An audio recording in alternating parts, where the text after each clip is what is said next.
Selamat malam Pak Dedi dan semuanya. Perkenalkan, nama aku Vinter Lasertino, dari kelas 11 IPA 5 absen 21. Perkenalkan, nama saya Emmanuel Bayasnando, kelas 11 IPA 5, nomor absen 12. Dan pada kesempatan kali ini kami akan menjelaskan tentang bagaimana kependudukan Jepang selama berada di Indonesia.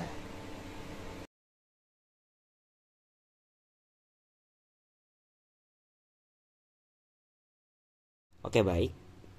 Yang pertama, di sini ada subbab dari PPT ataupun materi yang akan kami jelaskan. Yang pertama, kedatangan Jepang ke Indonesia.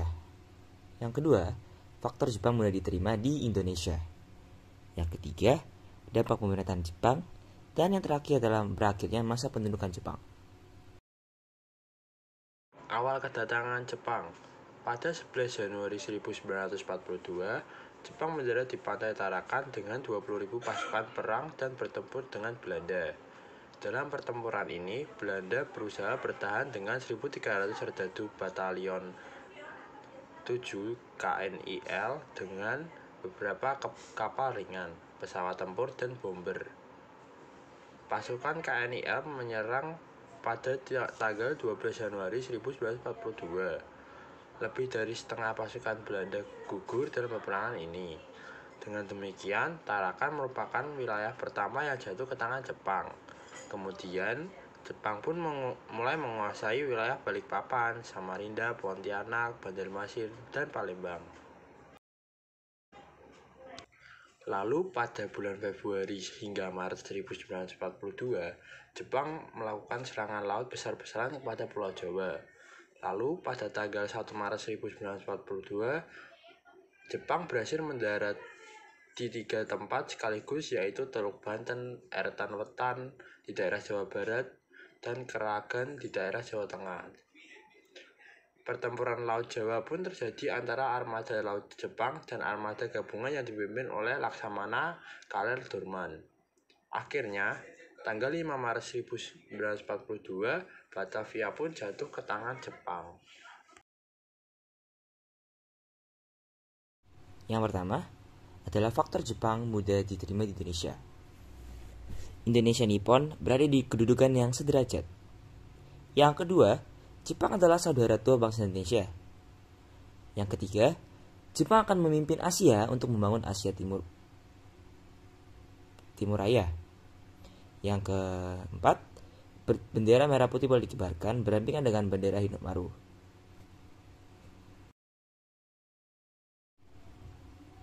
Berikutnya adalah dampak dari pemerintahan Jepang di Indonesia. Yang pertama, pada bidang politik pemerintahan. Yang kedua, pada bidang sosial budaya, pada bidang ekonomi, dan bidang pertahanan militer. Pada bidang politik, berikut merupakan dampak-dampak dari pemerintahan Jepang selama di Indonesia. Yang pertama, melarang penggunaan bahasa Belanda dan mewajibkan penggunaan bahasa Jepang. Karena seperti yang kita ketahui, Jepang sangat berlawanan dengan Belanda. Oleh sebab itu, maka sudah tentu pastinya terdapat larangan penggunaan bahasa Belanda. Yang kedua, membentuk organisasi-organisasi sebagai alat propaganda. Jadi, seperti yang kita ketahui, Jepang ingin menarik simpati dari rakyat Indonesia. Maka dari itu, mereka berusaha untuk membuat sebuah organisasi-organisasi untuk sebagai alat propaganda mereka. Yang berikutnya, membentuk pemerintahan militer dengan angkatan darat dan angkatan laut. Melakukan seikere setiap upacara bendera, yaitu penghormatan ke arah Tokyo dengan membungkukkan badan 90 derajat untuk Kaisar Jepang Tenno Heika. Yang terakhir, tentunya struktur pemerintahan yang sebelumnya diatur oleh Belanda kini berubah sesuai dengan keinginan Jepang. Oke, itu dia tadi untuk politik. Yang berikutnya adalah dampak dari pemerintahan Jepang pada bidang sosial budaya. Yang pertama, kesulitan proses komunikasi antara pulau dan dunia luar karena semua saluran komunikasi dikendalikan oleh Jepang.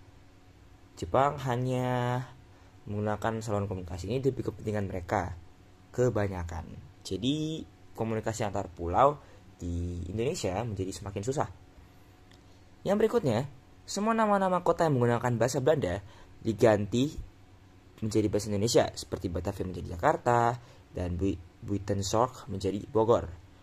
Karena seperti yang tadi kita sudah lihat, Jepang itu tidak suka terhadap Belanda. Maka dari itu Jepang berusaha menghapus semua peninggalan yang ada di Indonesia.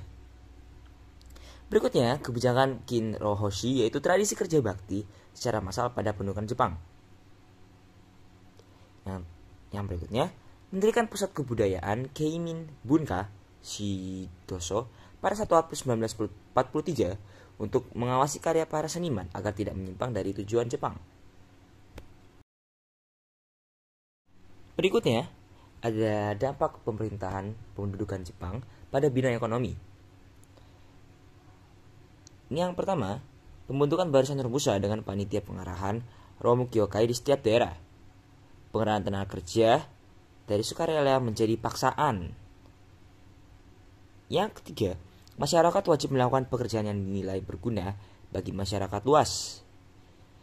Objek vital dan alat-alat produksi dikuasai dan diawasi ketat oleh pemerintah Jepang. Barang-barang yang diperlukan hidup sulit didapat karena jumlahnya sedikit. Berikutnya, bahan makanan sulit didapat karena seperti yang kita ketahui, Jepang melakukan kerja rodi yang disebut romusha, sehingga mendesak para petani yang sebelumnya bekerja di lahan beralih menjadi profesi sesuai dengan yang diinginkan oleh Jepang. Berikutnya, bahan-bahan pakaian sulit didapat, bahkan menggunakan karung goni sebagai bahan pakaian. Obat-obatan sulit didapat. Peningkatan jumlah gelandangan di kota-kota besar seperti Jakarta, Bandung, Semarang, dan Surabaya. Inflasi parah karena uang yang dikeluarkan pemerintah Jepang tidak ada jaminannya sama sekali. Nah, yang berikutnya adalah dampak pemerintahan Jepang pada bidang pertahanan militer. Yang pertama, pemerintahan Jepang dengan ketat mengawasi aktivis pergerakan nasional. Jepang menugaskan Kempeitai. Dan yang berikutnya, Jepang membentuk berbagai organisasi semi militer dan militer. Yang berikutnya akan dijelaskan oleh teman saya. Organisasi bidang pertahanan militer. Yang pertama adalah PETA. PETA kepanjangan dari Pasukan Pembela Tanah Air. Bentukan yang semula untuk memperkuat Perang Asia Timur Raya pada akhirnya memberontak demi kemerdekaan Indonesia. Satuan militer yang dibentuk Jepang di Indonesia pada masa pendudukan Jepang, PETA dibentuk juga pada tanggal 3 Oktober 1943 sebagai Tentara Sukarela Maklumat Osamu Seri nomor 44, diumumkan oleh Panglima Angkatan Darat ke-16 Letnan Jenderal Kumagichi Harada.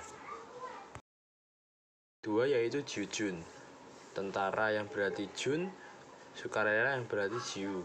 Jiujun memiliki U sendiri. PETA juga termasuk dalam Jiujun, tetapi hanya merajuk pada Nguyen yang diberi di Pulau Jawa. Pada mulanya, Jiujun digunakan untuk mendidik penduduk Indonesia dalam menghadapi tentara sekutu pada masa Perang Dunia Kedua. Namun, umumnya mereka yang telah mendapat pendidikan di Jiujun menggunakan ilmu mereka dengan menghadapi Belanda. Dalam Perang Pasca Kemerdekaan, Jiujun dibentuk juga pada Oktober 1943 di Sumatera. Yang ketiga ada Sienedan. Sienedan adalah sebuah organisasi barisan pemuda yang dibentuk pada 9 Maret 1943 oleh tentara Jepang di Indonesia. Tujuan dibentuk organisasi Sienedan adalah untuk mendidik dan melatih para pemuda agar dapat mempertahankan tanah air dengan kekuatan sendiri. Yang keempat ada Keibodan. Organisasi bentukan Jepang yang merekrut pemuda 20-35 tahun, namun seiring berjalannya waktu menjadi 25-35 tahun. Organisasi ini juga disebut Barisan Pembantu Polisi atau Laskar Penjaga Keamanan Rakyat. Keibodan dibentuk pada 29 April 1943. Organisasi ini dibentuk untuk membantu polisi dan menjaga keamanan di desa-desa. Yang kelima, ada barisan pelopor. Sayap pemuda dari Jawa Hokai yang dibentuk pada Agustus 1944 oleh presiden pertama kita yaitu I.R. Soekarno pada saat tanah air masih dikuasai oleh Jepang. Organisasi ini dibentuk untuk mendukung perjuangan Jepang melawan sekutu dengan dilatihnya untuk mempertahankan Indonesia. Kegiatan utamanya adalah melatih kemiliteran anggotanya. Barisan ini dikerahkan untuk mendengarkan pidato, mengerahkan massa banyak, serta memperkuat pertahanan militer dan melakukan kegiatan untuk kesejahteraan rakyat. Keenam, ada Fujinkai, organisasi perkumpulan perempuan bentukan Jepang pada saat menjajah di Indonesia, dibentuk pada Agustus 1943. Fujinkai didirikan atas dasar perkumpulan perempuan militan berada di Jepang dengan nama Dai Nippon Fujinkai. Tugasnya menjaga pertahanan peperangan garis belakang seperti mendukung majunya perekonomian dan pandangan berbagai peralatan perang. Anggota yang bisa berpartisipasi dalam Fujinkai adalah anak gadis yang berusia 15 tahun ke atas.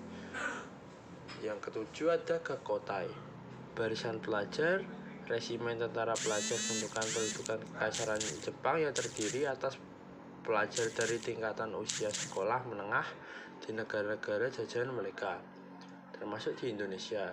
Tujuan dibentuknya Gakotai adalah untuk memperkuat pertahanan posisi di wilayah Indonesia.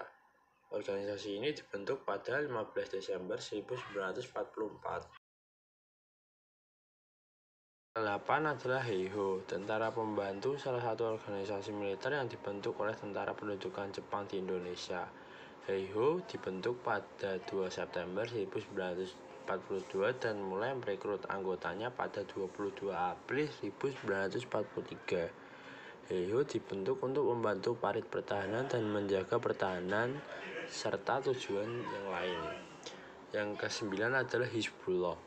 Hizbullah dibentuk pada tanggal 8 Desember 1944 oleh pemerintahan pendudukan Jepang dengan nama Kaikyo Sensei Teishi Tai, yaitu pasukan sukarela pemuda Islam. Hizbullah juga didirikan sebagai pasukan cadangan peta dengan anggota pemuda-pemuda Muslim. Berikutnya, saya akan menjelaskan tentang berakhirnya masa pendudukan Jepang di Indonesia. Menjelang akhir tahun 1944, Jepang mulai mengalami kekalahan, sehingga Jepang berupaya agar tidak kehilangan wilayah Indonesia. Salah satu upayanya adalah dengan memberikan janji kemerdekaan, yaitu tepatnya pada tanggal 24 Agustus tahun 1945. Seperti yang kita ketahui bersama, bahwa Jepang terus-menerus berusaha untuk tetap menarik simpati dari rakyat kita. Sehingga pada tahun 1945, tepatnya pada tanggal 29 April, mereka membentuk BPUPKI dengan tujuan untuk menyelidiki segala persiapan kemerdekaan Indonesia. Kemudian, Jepang semakin terpuruk. Pada tanggal 7 Agustus dan 9 Agustus 1945, dua kota mereka, kota Hiroshima dan Nagasaki, dibom oleh Amerika sebagai bentuk dari balas dendam mereka terhadap pengeboman di Pearl Harbor. Sehingga mau tidak mau, Jepang harus menyerah demi keberlangsungan dari generasi mereka. Karena apabila mereka terus-menerus menyerang dan membalas dendam, otomatis populasi mereka akan berkurang perlahan-lahan. Sehingga Jepang tidak mau hal tersebut terjadi dan memutuskan untuk menyerah. Kekalahan Jepang dalam perang tidak ingin disia-siakan oleh para pejuang kemerdekaan Indonesia. Sehingga pada 17 Agustus 1945, negara Indonesia memutuskan untuk menyatakan kemerdekaannya dan berakhirlah kekuasaan Jepang di Indonesia. Baik, sekian presentasi dari kami. Apabila terdapat kesalahan, mohon dimaafkan dan terima kasih telah menonton.